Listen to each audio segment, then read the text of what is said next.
रोटी नहीं है, कभी रोटी है तो सालन नहीं है। तो इस तौर पर नबी अकरम सल्लल्लाहु अलैहि वसल्लम की घरेलू ज़िंदगी थी जहाँ 2-2 महीने तक चूल्हा जलाने की नौबत नहीं आया करती थी। ऐसे आलम में आप समझ सकते हैं कि उन घरों में चिराग कहाँ से मिला करता होगा।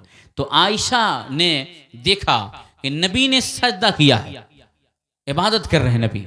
तो नबी ने जब सजदा किया तो सजदा लंबा कर दिया। आयशा के दिल में ख्याल आया कि कहीं नबी जो है कब से उनसरी से परवाज तो नहीं कर गई उनकी रूह, यानी आप दुनिया से रुखसत नहीं हो गए, आप टटोलने लगी। अंधेरा था ही टटोल रही हैं। तो टटोलते टटोलते नबी अकरम सल्लल्लाहु अलैहि वसल्लम के कदम मुबारक आपको मिला। तो आपने अंगूठे को पकड़ा और हरकत दिया। जब जो ही हरकत दिया तो नबी ने अपने कदम को हिला दिया। आयशा कहती मुझे समझ में आ गया जो मेरा वो गुमान था, वहम था, वो गलत निकला। फिर नबी ये बात से फारिग हुए तो फिर आपने फरमाया आयशा क्या तुमने ये सोचा कि मेरे साथ ऐसे मामलात हो जाएंगे? बात वो नहीं है। बात ये है कि ये एक मुबारक रात है जिस रात में अल्लाह ताला बनी कल्ब की बकरियों की बाल की तादाद में लोगों की मगफरत फरमा दिया करता है। अल्लाह अपने बंदों की मगफरत फरमाया करता है। ये पूरा वाक़या यहाँ ख़त्म होता है।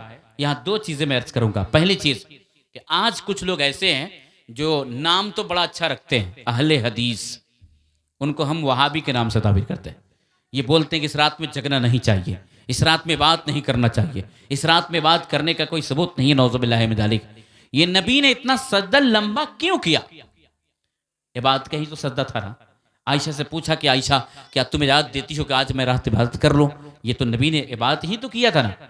और फिर हदीस में नबी ने सराहत के साथ इरशाद फरमाया क़ूमू लैलहा वसूमू नहारहा, कि तुम उसके रात में क़याम करो और दीन में रोज़ा रखो। रात से मुराद वही 15वीं की रात है। क़याम से मुराद क्या है? इबादत करना। ये क़याम से मुराद सिर्फ खड़ा होना नहीं, क़याम का लफ्ज़ी माना तो खड़ा होना होता है, वहाँ खड़ा होना लफ्ज़ी माना नहीं है, बल्कि वहाँ क़याम से मुराद है इबादत करना। तो नबी ने इबादत करने का हुक्म अता फरमाया और उसके साथ ही साथ नबी ने इबादत किया भी, लंबा सजदा किया।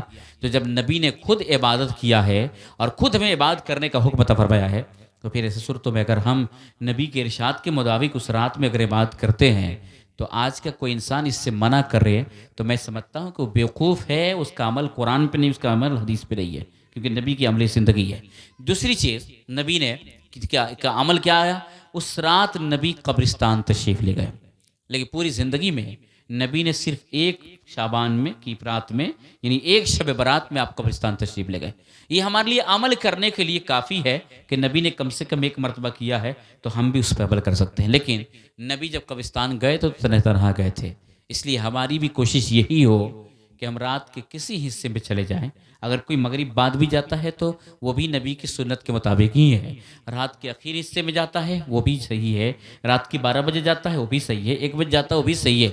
लेकिन कोशिश ये हो कि हम तनहा जाने की कोशिश करें, या अगर वहशत का एहसास है 1-2 साथ हो जाए तो काफ़ी है। ये जो झुंड बना के हम जाया करते हैं, वो झुंड में होता क्या है? हम बातें कर रहे होते हैं, कभी इसकी शिकायत की बात, कभी उसकी शिकायत की बात। रब की तस्बीह तहलील तो नहीं पढ़ते। हम उस जगह जा रहे होते हैं जहाँ जाने से इंसान के रोंगटे खड़े होते हैं, जहाँ इंसान घबराता है। वह शहर खमोशा है। किसी ने कहा था दीवार दर को गौर से पहचान जाइए, इस बज़्म में आपको आना है बार बार, दीवारों दर को गौर से पहचान जाइए। क्योंकि उस कब्रिस्तान के अंदर हमें जाना है तो लाजमी तौर पे जब वहाँ जाते हैं तो हमारे दिल के अंदर एक डर होना चाहिए, खौफ होना चाहिए, न कि हम झुंड बना के जब जाएंगे तो जाहिर सी बात है चिकना है, चिल्लाना है।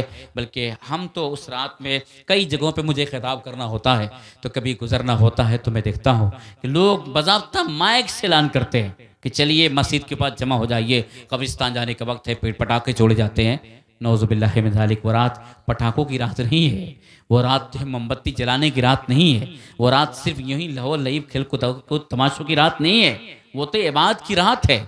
नबी अकेला तशरीफ ले गए थे। हमारी कोशिश भी हो कि अकेला जाए, कुछ पढ़ते हुए जाएं, खामोश होकर न जाएं।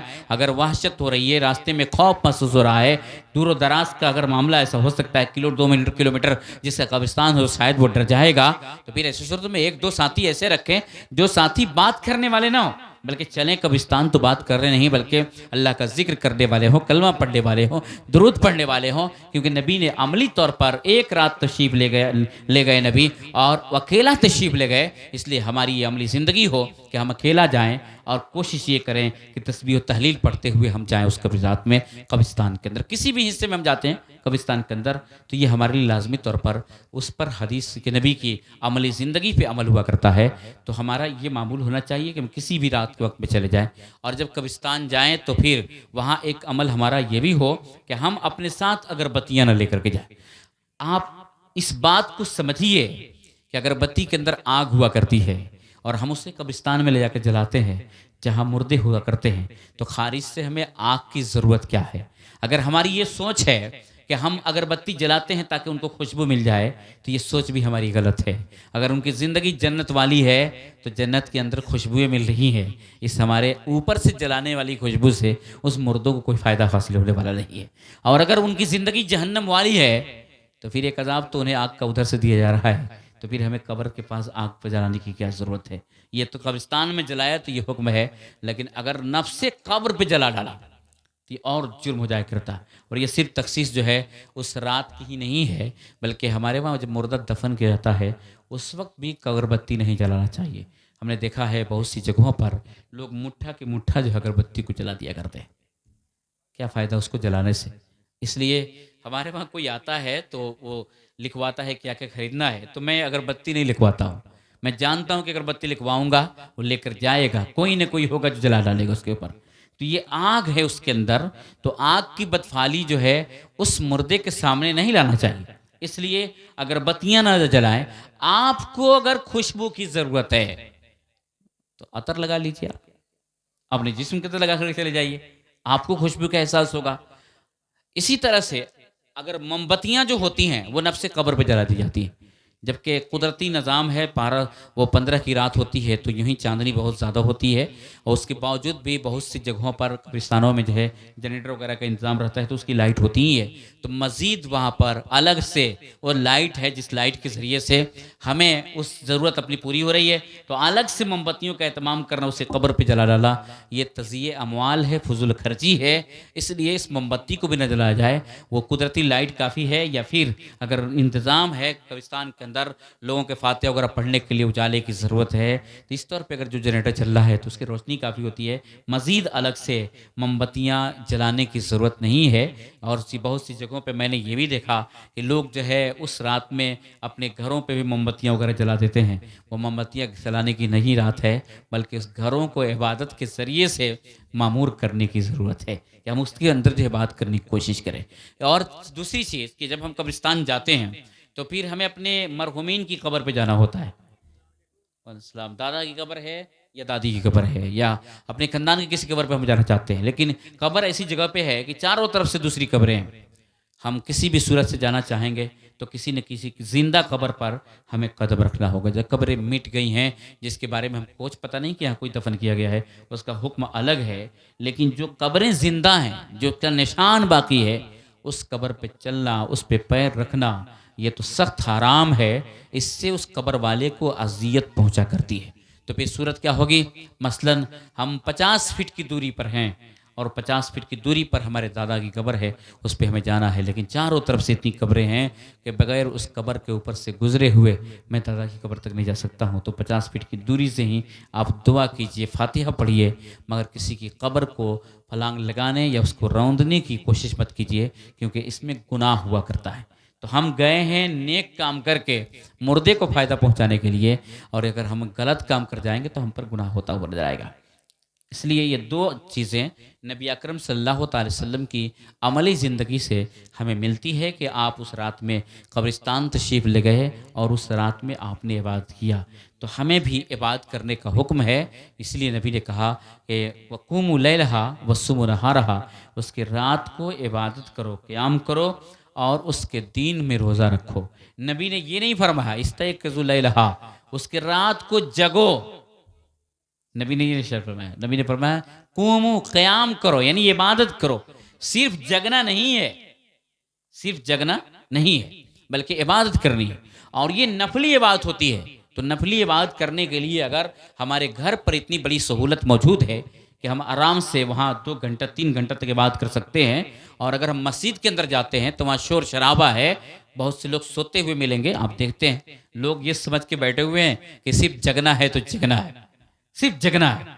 कुछ गलतियां हम लोग की भी है कि हम लोग घंटों घंटों मस्जिदों में तकरीर करते रहते हैं, उस रात में भी। अरे 1 घंटे का करो प्रोग्राम हो गया, काफ़ी है। अब घंटों घंटों हम प्रोग्राम ही चलाते रहेंगे, न हम खुद इबादत कर पाएंगे, न हम खुद अपने लिए दुआ कर पाएंगे, न दूसरों को मौका ऐसा मिलेगा कि वो इबादत कर सके। घंटा 1.5 घंटा प्रोग्राम हो गया तो बहुत काफ़ी है। इबादत करने की रात है, जगने की रात नहीं है। अब आप सोचेंगे जगना और इबादत करने में फ़र्क क्या है? फ़र्क है। जगना यूं ही हो जाया करता है, मगर इबादत जो होती है वो इबादत होती है तो उसके साथ जगना भी होता है। तो नबी ने इबादत करने का हुक्म दिया है, नबी ने उस रात में इबादत किया है, न कि सिर्फ जगह है। बहुत सी जगहों पे आप चले जाएं मस्जिदों के अंदर तो आपको क्या मिलेगा? बस अब तक चाय का इंतजाम कर दिया गया है। हर घंटा घंटा पे चाय पी जाती है, पूरी मस्जिद खराब कर दी जाती है। यहाँ चाय गिरती है, वहाँ चाय गिरती है। सुबह को उठेंगे सब भाग जाएंगे, झेलेगा कौन? इमामी तो झेलता है ना। जहाँ भी होता है चटाइयाँ खराब कर दी जाती है। इसलिए कतई तौर पर मस्जिदों के अंदर चाय का इंतज़ाम तो होना ही नहीं चाहिए उस रात में, क्योंकि मस्जिदों की बेहरमती होती है। और अगर मस्जिद के वहाँ चाय का इंतज़ाम करना है वक्ती तौर पे कुछ तबीयत के अंदर चुस्ती पैदा करने के लिए, तो फिर बाहर इंतज़ाम किया जाए ना, बाहर ही पिलाया जाए, बाहर ही रखा जाए, न कि मस्जिद में बजाबता वो बैठा हुआ इंसान है उसे ले जाकर हम चाय देखिए आप मस्जिद के अंदर पीजिए। अव्वलन तो मस्जिद के अंदर जो एतकाफ़ करता है उसके अलावा किसी को खाने पीने की इजाज़त है ही नहीं है। और हम होते हैं कि सो भी जाते हैं, सारा कुछ कर लेते हैं। तो बेहतर ये है कि जितनी देर तक तबीयत बर्दाश्त करती है इबादत करने के लिए, कलमा पढ़ने के लिए, दुरूद पढ़ने के लिए, कुछ नहीं जानते हैं तो कम से कम कलमा तो पढ़ना जानते हैं, कुछ नहीं जानते हैं तो कम से कम ये कहना तो जानते हैं कि परवरदिगार मेरी खताओं को माफ़ फरमा दे, मैं बहुत बड़ा गुनहगार हूँ। तो ये इबादत मुनाजात जितनी देर तक आप तबीयत की फुर्ती के साथ कर सकते हैं उतनी देर तक कीजिए। नींद आए तो सो जाइए, मोबाइल में अलार्म है उसको लगा लीजिए। घर चले आइए, घर पे औरतें ज़्यादा जगती हैं तो फिर घर सो जाइए, बीवी से बोल दीजिए 2 घंटा मुझे सोने देना, 2 घंटे के बाद जगा देना, क्योंकि रात का आखिरी हिस्सा शुरू होने वाला है। तो उस रात में फिर इबादतों की और वज़न बढ़ जाया करेगी, दुआएं कबूल होने वाली है। तो फिर ये भी सूरत है जगने के लिए। या अव्वले वक्त में सो गया बंदा, मसलन खाया पिया और इशा के बाद सो गया, 2-4 घंटे सोया, 12 बजे जगा, 12 बजे से लेकर के पूरी रात इबादत करता रहा, तो ये भी क़यामुल लैल हो गया, ये भी जगना ही हुआ, उसके अंदर इबादत को मुतरादिफ हुआ। तो ये से उससे बेहतर हुआ जहाँ सिर्फ जगना हो, ऊँघ आती रहे, लोग पढ़ें कुछ, निकले ज़ुबान से कुछ और, तो उससे तो बेहतर ये है कि 2 घंटा ही इबादत करे, लेकिन पूरी मुस्तकिल दिल जमई के साथ इबादत करे, ताकि उसका सवाब उसको जो है बेहतर से बेहतर मिलता हुआ नजर आए। तो 2 घंटा भी जग लीजिएगा तो फिर वो भी हक अदा हो जाएगा। या 2 घंटे सो गए फिर उसके बाद जगे, फिर रात भर बात करते रह गए। तो ये सूरतों में भी उस रात की मुक़द्दस रात में जगना, इबादत करना जो है पा लिया जाएगा, क्योंकि नबी अकरम सल्लल्लाहु अलैहि वसल्लम की अमली ज़िंदगी थी कि आपने उस रात में जो है क़याम किया। उसके बाद 5वां अमल ये है कि उसके कल होकर के हम रोज़े का एहतमाम करें, यानी 15 तारीख को हम रोज़े का एहतमाम करें। ये रोज़ा भी मुस्तहबात के दर्जे में आता है, तो बेहतर ये है कि 2 रोज़े का एहतमाम किया जाए। 14-15 रखें या 15-16 रख लें। सिर्फ एक रात, एक रोज़ा जो है कभी भी नफली रोज़ा नहीं रखना चाहिए, बल्कि उसके साथ साथ 2 रोज़ा रखना चाहिए। ये चंद बातें उस हवाले से हैं। ये पूरी तकरीर के अंदर आपको कहीं नहीं मिला कि हलवा का जिक्र क्यों नहीं आ रहा है। इसकी वजह है, हलवा का जिक्र इसलिए नहीं आ रहा है कि हलवा नबी ने नहीं बनवाया था उस रात में। मगर इसका मतलब ये भी नहीं है कि हलवा हराम हो गया, जैसे वहाँ भी बोलता है, वो डायरेक्ट हमला करता है, वो डायरेक्ट हमला करता है। यहाँ मैं सिर्फ ये समझाना चाहता हूँ कि हलवा एक मीठी चीज़ है, पाक साफ है, उसको नाजायज़ कहना, उसको हराम कहना, उसको गलत कहना, ये खुद उस आदमी के गलत होने की दलील है। क्योंकि जो चीज़ें पाक साफ है, जिसके लिए सारा एहतमाम है, वो चीज़ें गलत कैसे हो सकती हैं? अगर हलवे का लफ्ज़ी माना भी हम लेकर के आए तो हलवा का माना क्या होता है? मीठी चीज़। हलवा का माना मीठी चीज़ होता है। तो नबी अकरम सल्लल्लाहु अलैहि वसल्लम की आदत मुबारक थी कि वो मीठी चीज़ को पसंद किया करते थे। तो इसका ये मतलब नहीं है कि हम ये कहना चाहते हैं कि नबी को ये हलवा पसंद था जो हम बनाए करते हैं, बल्कि वहाँ जो हलवा हदीस के लफ्ज़ के अंदर आया उससे मुराद क्या है? मीठी चीज़। तो चूँकि हलवा भी मीठिया होता है इसलिए उसका इतलाक़ उस तरह पे होने लगा। मगर इसके बावजूद भी उस रात में हलवा पकाना फ़र्ज़ या वाजिब करार नहीं दिया गया, सिर्फ जायज़ चीज़ है, उसको कोई गलत भी नहीं कर रहा है। अगर कोई गलत कहता है, हराम कहता है, तो फिर उसके पास दलील होनी चाहिए कि हराम कैसे है। मगर मैं सिर्फ ये समझाना चाहता हूँ कि हलवा पकाना जायज़ है, लेकिन हलवा को उस रात के लिए इतना लाजिम समझ लेना कि कोई ये सोचे कि यार हलवा नहीं पका इस साल तो शब बारात नहीं हुई, तो ये गलत है। कोई भी मीठी चीज़ फातिहा कराई जा सकती, कोई भी मीठी चीज़ फातिहा कराई जा सकती है। आपके पास सेवई है तो सेवई करा लीजिए, कुछ नहीं तो मालीदा बना लीजिए। फातिहा का मतलब होता है इसाले सवाब करना, दुआए मगफिरत करना। तो अगर शिरनी मौजूद है तब भी हो जाएगा, और शिरनी मौजूद नहीं है जब भी हो जाएगा। फिर कोई ये नतीजा मत निकाले कि मैं ये कह रहा हूँ कि शिरनी मत रखिए, नहीं मत रखिए, वो अलग हुक्म हो गया। लेकिन मैं ये कह रहा हूँ कि फातिहा शिरनी के बगैर भी होगा, शिरनी के साथ भी होगा। और शिरनी सिर्फ हलवा के साथ खास नहीं है, जो चीज़ें भी जायज़ हो उस चीज़ की हम फातिहा खानी करा सकते हैं, जिसको खाया जा सके, जिससे फ़ायदा हासिल किया जा सके। तो फिर ऐसी सूरतों में उस चीज़ को हम जो है फातिहा, इसलिए खाना पे भी फातिहा हम दे देते हैं। क्यों? इसलिए कि खाना खा करके उसका इंसान इस्तेमाल कर लेता है, उसके ज़रिए से भूख पड़ जाती है, एक आदमी की शिकम जो है पूर हो जाया करता है, तो वो उससे फ़ायदा हुआ करता है। लेकिन गलत जो चीज़ें होती हैं उससे इंसान को नुकसान पहुंचता है, इसलिए गलत चीज़ों की फातिहा खानी नहीं कराई जाती है। जायज़ पाक साफ चीज़ों की फातिहा खानी कराई जाती है। तो हलवा बनवाइए, खाइए पीजिए, लेकिन इतना मत खा लीजिए कि फिर डेकार मारना शुरू कर दीजिए, तो फिर ये बात भी नहीं हो पाएगी। ये और भी दिन है ना, और दिन भी हलवा खाना है, उसे कल को भी खाना है, परसों भी खाना है। अब खाते रहिए, लेकिन वो रात तो हर रात नहीं आएगी ना, शब बारात तो हर रात नहीं आएगी। हलवा तो हर दिन बन जाएगा, हर रात हम खा लेंगे। तो हलवा थोड़ा मुख्तसर खा लें उस दिन, खाना भी मुख्तसर खाएं, इस नीयत से कि हमारे अंदर ताकत थोड़ी सी पैदा हो जाएगी, हम अल्लाह की इबादत करेंगे। तो इस तौर पर हलवा पकाना जायज़ है, ये ज़माने कदीम से राइज है, रवाज है। इसको नाजायज़ और गुनाह करना ये सरासर जुल्म है, ज़्यादती है, और इसके पीछे कोई हदीस की दलील मौजूद नहीं हुआ करती है। अब एक चीज़ और मैं अर्ज़ करूँ कि अरफा और हरफा का मामला आता है, अक्सर लोग इस हवाले से सवाल करते हैं। इस्लाम के अंदर अरफा या हरफा का कोई वजूद नहीं हुआ करता है। हमारे वहाँ अरफा का मफहूम ये हुआ कि शब बारात से पहले किसी की मौत हुई तो 14 तारीख को ही उसके लिए फातिहा खानी का एहतमाम कर दिया जाए, और फातिहा खानी का एहतमाम कर दिया जाए तो फिर 15 तारीख को फातिहा खानी नहीं कराते हैं। उनके वहाँ दूसरे लोग पहुँच जाते हैं हलवा, क्योंकि इसके वहाँ हरफा हुआ है भाई, हलवा तो खाएगा नहीं, ये बनाएगा नहीं। ये गलत वहम है। आप 14 को भी कर लीजिए फातिहा, 15 को भी कीजिए फातिहा। ये नहीं, ये लोग सोचते ना कि 14 को ही उसकी रूह एक दिन पहले आ जाती है और आकर कहती है भाई जल्दी आज कर लो, नहीं तो कल हम भटकते रहेंगे। नौजुबिल्लाह मिन ज़ालिक। ये रूह भटकती नहीं है, ये हमारी और आपकी सोच है कि रूह भटकती है। मोमिन की रूह के लिए 2 ठिकाना है। मोमिन की रूह के लिए क्या है? एक ठिकाना है। अगर इंसान ने अच्छा जवाब दिया है तो फिर उसके लिए रहमत ही रहमत है, और गलत जवाब दिया है तो फिर अजाब में मुब्तला है वो। अगर अच्छा जवाब है तो रूह तो जन्नत की बहारों में है, तो जन्नत की बहारें छोड़ करके हमारी गलियों में क्यों भटकेंगी। और अगर अच्छा जवाब नहीं दिया है तो फिर अजाब में है। तब अजाब में तो उसको फुर्सत कहाँ है कि 14वां दिन आ जाए, 13वां दिन आ जाए और आकर के आपके सामने जो है फरियाद करती हुई रहा है। हाँ, बाज़ किताबों के अंदर ये जिक्र है कि शब बारात की रात में रूहों के लिए आज़ादी होती है। वो आज़ादी अलग है, वो अल्लाह की तरफ से है कि तुम जाओ, और वो आती भी हैं रूहें, आकर अपने घर वालों से कहती हैं कि तुम ख्वाब गफलत पे सोए हुए हो, मेरे लिए सदका करो, खैरात करो, मेरे लिए दुआएं खैर करो। तो वो एक अलग सी बात है। लेकिन हम ये सोचें कि अरफा नहीं होगा तो फिर खतरा लाहिक हो जाएगा, ये गलत है। जिस तरह पिछले ज़माने में लोग सोचते थे कि भाई जब तक अरफा नहीं हुआ है तो फिर सेवई नहीं बनाना चाहिए, अगर सेवई बनाओगे तो फिर मौत हो जाएगी। ये अजीबोगरीब मसला है। मैं एक जगह पे गया हुआ था, तो एक मेरे दोस्त हैं, उन्होंने कहा कि देखिए मैं अपनी रिश्तेदारी में गया था, तो उसने कहा कि भाई 5 किलो आटा लेते जाओ, अपने घर से सेवई बनवा कर ला देना। तो उसने पूछा क्यों? तो कहा कि भाई हमारे वहाँ एक औरत मर गई थी खानदान में, अभी अरफा उसका हुआ नहीं है, फिर हम सेवई बनाएंगे तो फिर किसी और की मौत हो जाएगी। तो मैंने कहा कि उसको फ़ोन कीजिए और पूछिए कि तुम्हारे खानदान में कोई बूढ़ा मर्द या बूढ़ी औरत है? तो उसने कहा कि हाँ एक बूढ़ी औरत है। मैंने बना डालो सेवई, जाएगी तो बुढ़िया जाएगी, बच जाएगी तो बच जाएगी वो। ये अजीबोगरीब सोच है इंसानों की। भाई सेवई बना देने से किसी की मौत का क्या ताल्लुक है? ऐसा है कुछ क्या? सेवई से किसी की मौत का ताल्लुक है? सेवई का लड़ कितना कितना जो है कमज़ोर होता है, ऐसे मारेंगे ठस से कूट गिर जाता है। गिरता है कि नहीं गिरता? वो इतना कमज़ोर है तो रूह को, मौत के फरिश्ते को रोकेगा कैसे? ये गलत गुमान है। ये जहाँ से भी आया, जब से आया, वो एक ज़माना था कि लोगों के पास जहालतें थी तो शायद ये चीज़ें आ गई।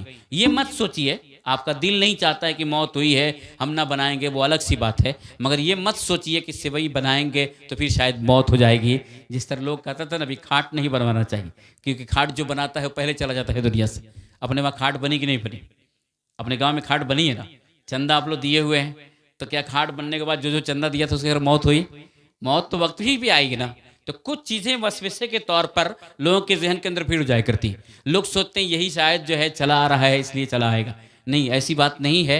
आप सेवइयाँ भी बनाइए, आप हलवा भी बनाइए, अरफा के दिन आप फातिहा करा लीजिए, उस दिन भी आप फातिहा कराइए। क्यों आप उस दिन, जिस दिन जो है रूहें आपके आबा अजदाद के आपके घर आया करती हैं, वो मुंतज़िर होती हैं, आप उनको क्यों मायूस करना चाहते हैं? क्यों आप चाहते हैं कि हम उनके लिए फ़ातिहा ना कर सकें, उनके लिए दुआ ना कर सकें, उनके लिए हम ज़ियारत ना कर सकें, उनके लिए दुआएँ मग़फ़िरत ना कर सकें, उनके लिए कुरान ना कर सकें? ऐसा कुछ है क्या? ऐसा कुछ नहीं है। बल्कि नबी ने कहा कि अलमय्यत कल गरीक, मरा हुआ इंसान डूबे हुए इंसान की मानींद है, उसको सहारे की ज़रूरत है। तो हम क्या सहारा देंगे मरने वाले को? हम और आप क्या सहारा देंगे मरने वाले को? हम और आप सहारा देंगे मरने वाले को किसी से? अपनी नेक अमालियों से, दुआ से, कुरान पढ़ करके।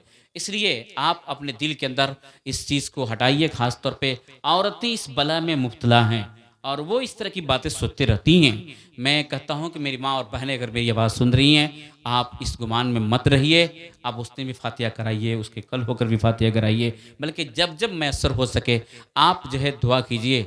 अगर आप खुद पढ़ना जानती हैं तो आप पढ़िए।